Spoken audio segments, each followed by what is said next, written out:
tetap dalam konsep al-wala dan al-bara. Iya. Nah, sekarang ini sedang booming ya, sobat milenial, yaitu penghinaan terhadap Rasulullah SAW.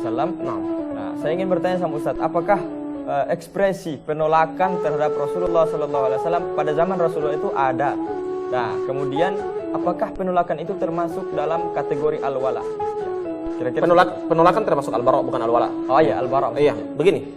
Di zaman Nabi ada sebab ayat turun berkait sama dengan ini. Tapi kalau ini sudah terlalu parah, ya, terlalu parah. Kalau di zaman sekarang itu, ya, karikatur sudah diinjak-injak ya.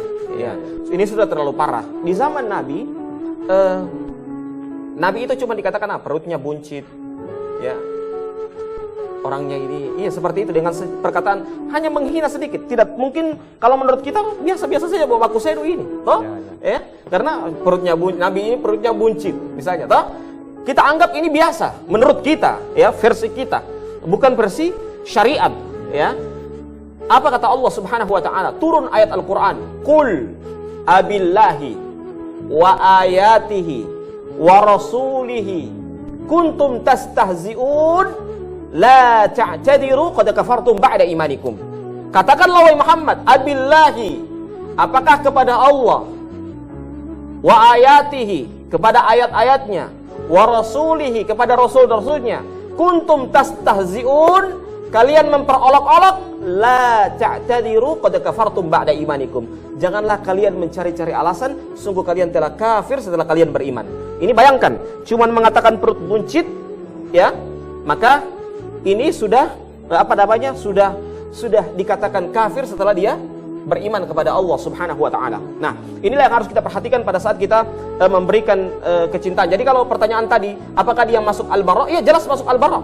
Ya, kita harus wajib, dan perkara yang ini sudah masuk sawabit, suatu hal yang disepakati. Kalau sesuatu hal yang disepakati dalam Islam, ya, sesuatu hal yang memang muttafaq alaih, ini muttafaq alaih, yang sudah disepakati bahwa ini termasuk nawaqidul Islam, pembatal keislaman, ya.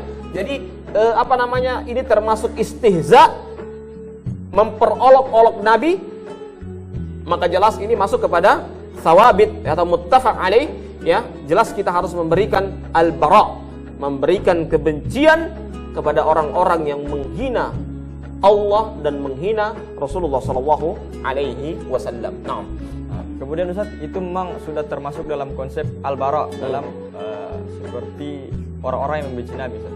Nah, apakah orang-orang yang membela Nabi pada saat Nabi dihina itu termasuk dalam konsep al-wala atau tidak? Iya, jelas al-wala. Dan itu tanda keimanan. Ya. Ya? Al-wala wal bara itu taruhannya keimanan. Ya, taruhannya keimanan. Ya, lihat surah Al-Mujadilah ayat terakhir. La tajidu qauman yu'minuna billahi wal yaumil akhir yuwadduna man hadallaha wa rasulahu walau kanu aba'ahum aw abna'ahum aw ikhwanahum aw ashiratahum. Ya, kalian tidak akan mendapatkan, la tajidu qauman yu'minuna billahi wal yaumil akhir, kalian tidak akan mendapatkan orang-orang satu kaum yang beriman kepada Allah dan hari akhir, yuwadduna man hadallaha wa rasulahu, ya, memberikan kebencian kepada Allah dan Rasulnya, ya. Jadi kalau maksudnya apa? Kalau orang yang beriman kepada Allah dan Rasulnya, kemudian dia melihat ada orang-orang yang membenci kepada Allah dan Rasulnya, dia wajib benci, ya. Walau kanu aba'ahum, sekalipun itu bapak-bapak mereka, au abna'ahum, atau anak-anak mereka, au ikhwanahum, atau saudara mereka, bapak-bapak mereka seperti Nabi Ibrahim alaihissalam, ya. Nabi Ibrahim mengatakan apa? Inni bari'um mimma ta'budun, saya berlepas diri dari apa-apa yang kalian sembah, ya. Au abna'ahum, atau kepada anak-anak mereka seperti yang dilakukan oleh Nabi Nuh alaihi salam kepada Kan'an, ya. Dia benci kepada anaknya, ya. Sekalipun dalam sisi biologis mengatakan ini adalah keluarganya, tetapi kata Allah Subhanahu wa taala apa? Innahu laisa min ahlik. Sesungguhnya dia itu bukan termasuk keluargamu, ya. Tidak termasuk keluargamu. Au ashiratahum, atau keluarga mereka, ya.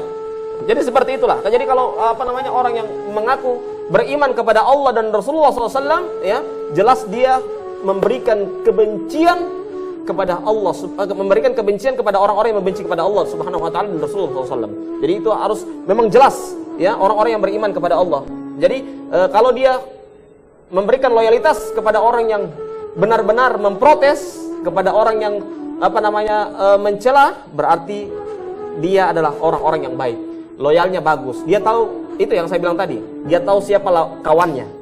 Nah, berarti kawannya adalah orang-orang yang membela ketika orang mencela Nabi, dan musuhnya adalah orang-orang yang membenci Nabi Muhammad sallallahu alaihi wasallam. Nah, kemudian Ustaz, ada yang mengatakan bahwa sikap diam Rasulullah sallallahu alaihi wasallam ketika beliau diganggu oleh kaum kafir. Nah, mereka bertanya, apakah hal itu bisa dijadikan dalil pada saat ini? Beda. Beda. Nabi diam itu, Nabi diam itu ada beberapa faktor. Ya, pertama mukrah. Ya, apa namanya? Seperti, jangan dulu bicara Nabi ya, seperti yang dilakukan oleh siapa namanya, Ammar bin Yasir. Ya, dia kalau dipikir apa-apa yang diperintahkan oleh orang kafir kepada Ammar bin Yasir ini berkaitan dengan akidah, ya. Tapi apa kata Allah Subhanahu wa taala? Illa man ukriha wa qalbuhu mutmainnun bil iman. Kecuali orang-orang yang terpaksa. Itu Ammar bin Yasir, ya, dan hatinya dalam keadaan keimanan. Itu kalau orang diam itu dia mengukur maslahat dan mafsadahnya. Apakah dia bertindak ini mendatangkan maslahat, tidak? Ya, apakah dia bertindak ini mendatangkan mudarat atau tidak? Itulah orang-orang yang orang diam itu bukan dalam artian dia tidak bertindak. Kadang dia ada berpikir dengan opsi yang lainnya, ya. Jadi kita harus lihat seperti itu. Tapi kalau orang yang benar-benar memberikan pembelaan kepada orang-orang yang mencela Allah dan mencela Rasulullah SAW, jelas ini bahaya sekali, ya. Berarti dia tidak tahu siapa lawannya dan dia tidak tahu siapa kawannya. Nah, seperti itu. Kemudian Ustaz, paman Nabi Muhammad SAW, ya kalau tidak salah Hamzah ya, yang pernah membela Nabi pada saat beliau diganggu oleh kaum kafir Quraisy.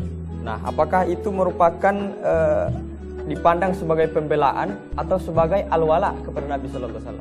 Paman Nabi Hamzah kenapa? Hamzah itu pernah membela Nabi ketika Nabi itu diganggu oleh kaum kafir. Oh, jelas itu adalah al-wala. Al-wala. Jadi kalau membela begitu al-wala, jelas. Ya, jadi siapapun, jangankan kalau itu paman Nabi berhadapan langsung. Kita yang sudah tidak berhadapan langsung ketika Muhammad dihinakan, lihat kadar keimanan seseorang. Kalau dia benci ketika Muhammad dihinakan, berarti keimanannya masih ada.